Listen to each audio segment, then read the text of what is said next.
నమస్తే, నేను Sirisagar. Welcome to view point. ప్రపంచ మహిళల వన్డే వరల్డ్ కప్ ను టీమిండియా కైవసం చేసుకుంది. ఈ నేపథ్యంలో భారత్లో మహిళల క్రికెట్ ప్రస్థానంపై చర్చ నడుస్తోంది.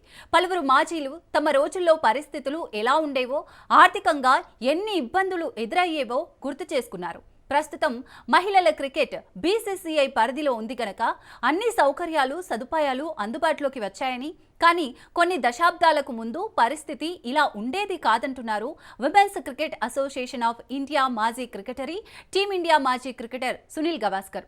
సోదరి నూతన గవాస్కర్ ఇటీవల ఓ న్యూస్ ఏజెన్సీకి ఇచ్చిన ఇంటర్వ్యూలో ఆమె మాట్లాడుతూ, women's cricket association of India WACI 1973లో ఏర్పడింది. 2006లో మహిళల క్రికెట్ బాధ్యతలను బీసీసీఐ తీసుకునేంత వరకు WCAIనే జాతీయ జట్టును సెలెక్ట్ చేస్తుండేది. అప్పట్లో మహిళా క్రికెటర్లకు డబ్బులు వచ్చేవి కావు. కేవలం ఆట మీద వారికున్న మమకారంతో క్రికెట్లో కొనసాగేవారు. విదేశీ పర్యటన వేళ విమాన టికెట్లు, వసతి, భోజనం ఏర్పాట్లకు చాలా కష్టపడాల్సి వచ్చేది. స్పాన్సర్లు దొరికేవారు కాదు.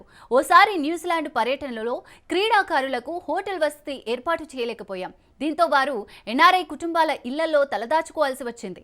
ఆటగాళ్లు దేశానికి ప్రాతినిధ్యం వహిస్తున్నారు గనక కొన్నిసార్లు ఎయిర్ ఇండియా సంస్థ టికెట్లను స్పాన్సర్ చేస్తుండేది అని అప్పటి రోజులను గుర్తు చేసుకున్నారు.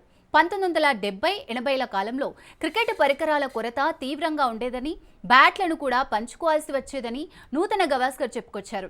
వ్యక్తిగత కిట్లు కొనడం చాలా ఖరీదైన విషయం. అంతరాష్ట్ర మ్యాచ్ల్లో కొన్ని జట్ల దగ్గర కేవలం 3 బ్యాట్లు మాత్రమే ఉండేవి. మొదట బ్యాటింగ్ చేసే ఇద్దరికి 2 బ్యాట్లు, 3వ నెంబర్ బ్యాటర్కు మరో బ్యాట్ ఉండేది.